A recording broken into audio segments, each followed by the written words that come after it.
PULLTOWN, USA. In the museum before the show on Friday.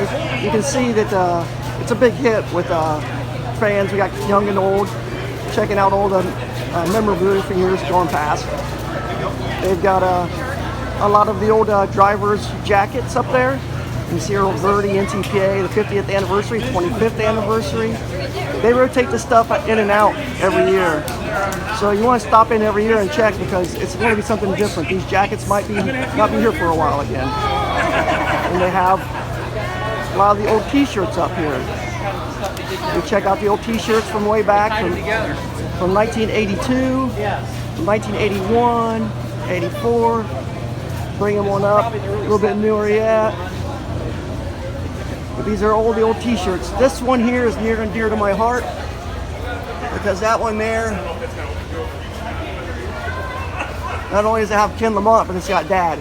It's got Ohio Gold right there, top yellow center tractor. Anyway, come on up, and that was 1990, 91, 92. So this brings back a lot of memories. We got a good old John Klug Red Baron.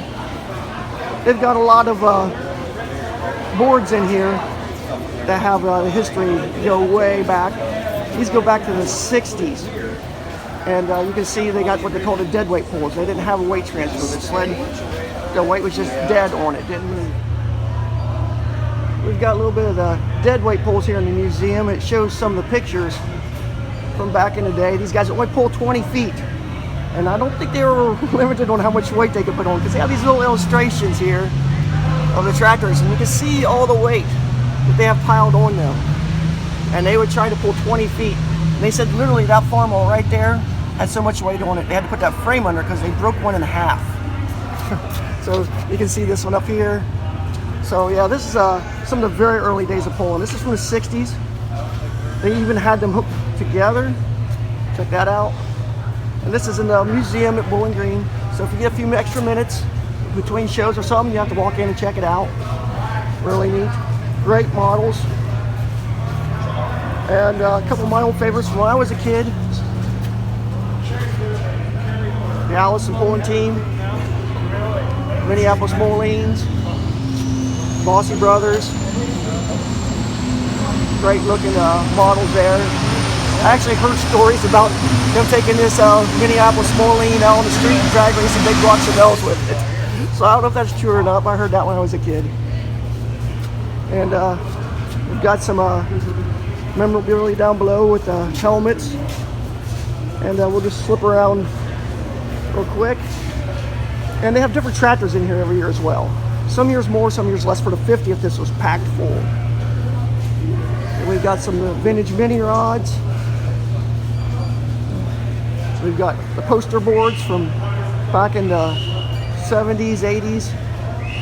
And I'll slip up on them real quick. And of course, I'm going to be a little partial because once again, there's one with Dad back in Old Red. And Dad also drove this one up here, vibrator, game tractor.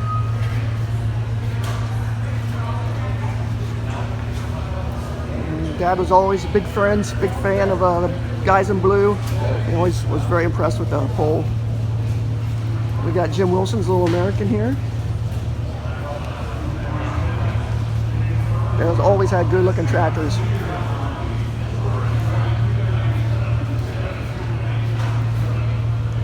Some more pictures.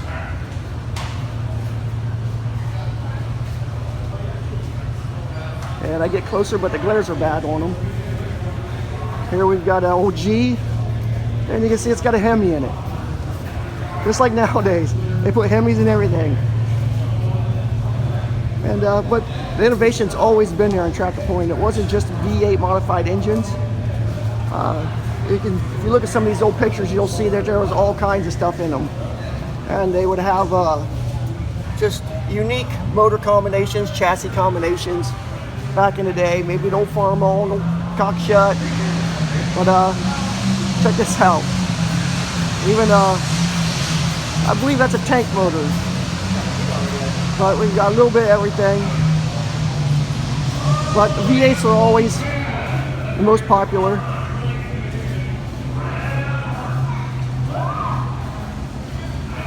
And we'll slip down here. We've got another Hemi tractor. This one actually ran in the 50th anniversary. This will run in the Legend series. You see it's got the cage on it like the other one did. These will run in the Legend series. And then over here, you probably heard the green monster, Art Arfons. We've got the purple monster. And then we've got, so we have a turbine tractor as well. So a little bit of everything here. So if you get a chance to stop in the Bowling Green's Museum, definitely do that. And make sure you stop in and get a t-shirt as well when you're done. Thanks for watching. This poster board is pretty neat, pretty nice. I like it because it's got one of the older pictures I've ever seen from the Banner Brothers. And a lot of the poster boards. There's another one with the Thunderbird. And my cousin Tom actually has that right now, so that's awesome that the old Golden Thunder is still in the family. So just some of the pictures.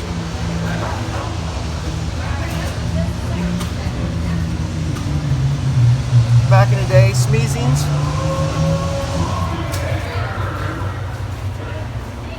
Tom Colchin, he actually drove for Banners for a little while. Oh, Tim Engler, iconic name, still in motorsports.